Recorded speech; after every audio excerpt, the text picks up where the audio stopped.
नमस्कार। आदर्श शिक्षा समिति सिरोही ऑनलाइन शिक्षण में आपका स्वागत एवं अभिनंदन। आज हम कक्षा पंचमी विषय हिंदी के अंदर पाठ पहला है हम भारत के भरत। इस पाठ की जो कविता है, इन कविताओं को हम सस्वर वाचन करेंगे। हम भारत के भरत खेलते शेरों की संतान से, कोई देश नहीं दुनिया में बढ़कर हिंदुस्तान से। इस मिट्टी में पैदा होना बड़े गर्व की बात है, साहस और वीरता अपने पुरखों की सौगात है। अब इस पाठ कि जो ये कविता है, इस कविता के अंदर कवि हमें कहना चाहता है कि हम भारत के भरत, हम राजा दुष्यंत के पुत्र भरत की वंशज हैं हम, और हम भारत के भरत खेलते शेरों की संतान से। जैसे राजा दुष्यंत शेरों की संतान से बचपन में खेलते थे, उसी तरह हम भी भारत के भरत हैं जो शेरों की संतान के साथ खेलते हैं। कोई देश नहीं दुनिया में बढ़कर हिंदुस्तान में। पूरी दुनिया में, पूरे संसार में भारत जैसा देश कोई नहीं है। इस मिट्टी में पैदा होना बड़े गर्व की बात है। गर्व यानी होता है सौभाग्य।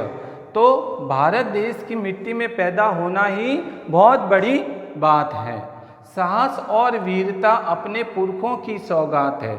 पुरखों का अर्थ होता है पूर्वज, और सौगात का अर्थ होता है भेंट या उपहार। तो साहस और वीरता जैसे गुण हमें अपने पूर्वजों से मिले हुए हैं, पूर्वजों की देन है। बड़ी बड़ी ज्वालाओं से कम नहीं यहाँ चिंगारियाँ, कांटे पहले फूल बाद में देती है फुलवारियाँ। कभी दहकते कभी महकते, जीते मरते शान से, कोई देश नहीं दुनिया में बढ़ के हिंदुस्तान से। अब इस पंक्ति के अंदर कवि हमें यह कहना चाहता है कि हम बड़ी बड़ी ज्वालाओं से कम नहीं यहाँ चिंगारियाँ, यहाँ कांटे पहले फूल बाद में देती है फुलवारियाँ। फुलवारियों का अर्थ होता है बगीचा। बगीचे के अंदर पहले कांटे आते हैं, फिर बाद में हमें फूल प्राप्त होते हैं। इसका अर्थ है कि कठिन संघर्ष करने के बाद ही हमें सफलता प्राप्त होती है। कभी दहकते कभी महकते, जीते मरते शान से। तो कभी अंगारों की तरह दहकते हैं और कभी फूलों की तरह महकते हैं। यहाँ हम जीते भी शान से हैं और मरते भी शान से हैं। कोई देश नहीं दुनिया में बढ़कर हिंदुस्तान से। पूरे संसार के अंदर, पूरी दुनिया के अंदर भारत जैसा देश कोई नहीं है। अब इसके आगे है, इस पाठ के जो अभ्यास प्रश्न है उसे मैं समझा रहा हूँ, तो आपको ध्यान से समझना है। शब्द अर्थ, शब्दों के अर्थ हैं उन्हें मैं समझा रहा हूँ। पहला है संतान। तो संतान का अर्थ होता है औलाद या संतति। फिर है सौगात। सौगात का अर्थ होता है भेंट या उपहार। पुरखों का अर्थ होता है पूर्वजों। दहकना, दहकने का अर्थ होता है दुखी होना, तपना, धधकना। और समर, समर का अर्थ होता है युद्ध। उसके बाद है अचरज। अचरज का अर्थ होता है आश्चर्य। और है आगे व्रत। तो व्रत का अर्थ होता है संकल्प, नियम और उपवास। फिर चौकस पहरेदारी। चौकस पहरेदारी का अर्थ होता है सावधानी के साथ रखवाली करना। फिर उसके बाद है प्रश्न संख्या 2। प्रश्न संख्या 2 है सौगात का अर्थ होता है, अ में है सोगरा, ब में है सागर स में है उपहार और द में है सौगंध। तो ये 4 ऑप्शन दे रखे हैं, इस 4 ऑप्शंस के अंदर एक उत्तर हमें ढूंढना है।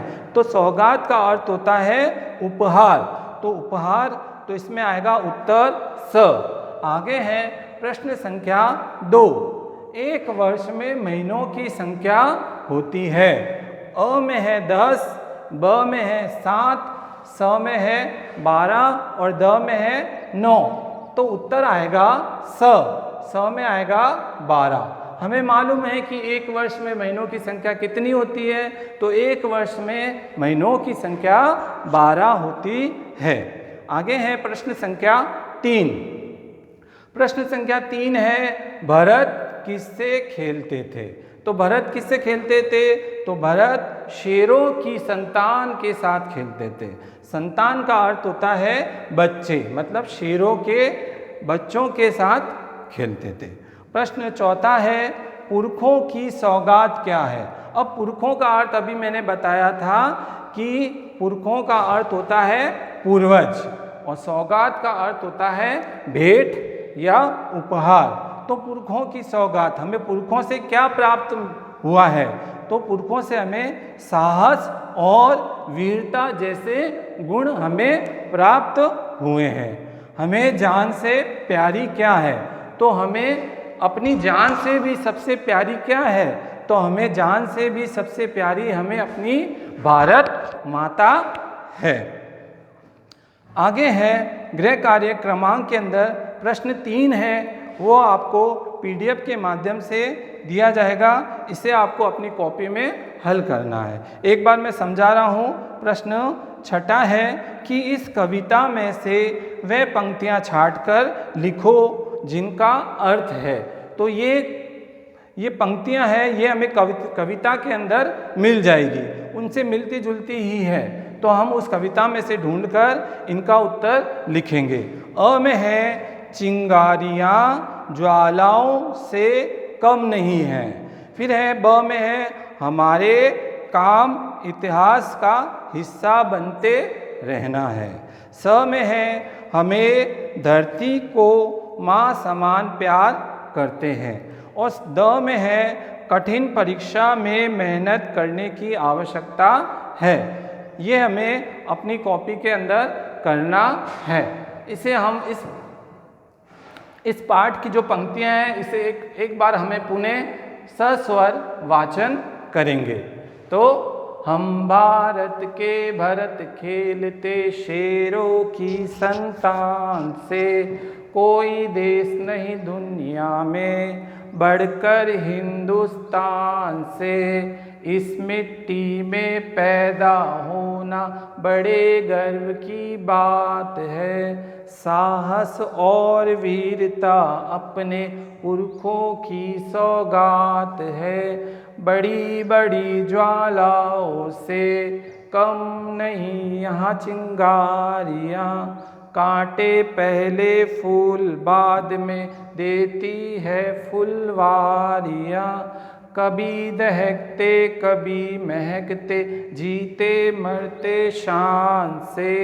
कोई देश नहीं दुनिया में बढ़कर हिंदुस्तान से। इस पंक्ति के अंदर कवि हमें भारत देश की विशेषताओं के बारे में बता रहे हैं। इस पाठ की जो अगली पंक्तियां हैं, उसका हम सरलार्थ और अभ्यास प्रश्न है वो हम अगले वीडियो के अंदर करेंगे। तो हमें इस कार्य को जो काम दिया है उसे अच्छी तरह से समझना है और अच्छी सी राइटिंग में आपको अपनी कॉपी के अंदर करना है और इस कविता को हमें याद करना है और इसे समझना है। ठीक है बच्चों, इसको आपको करना है अपनी कॉपी में। नमस्कार।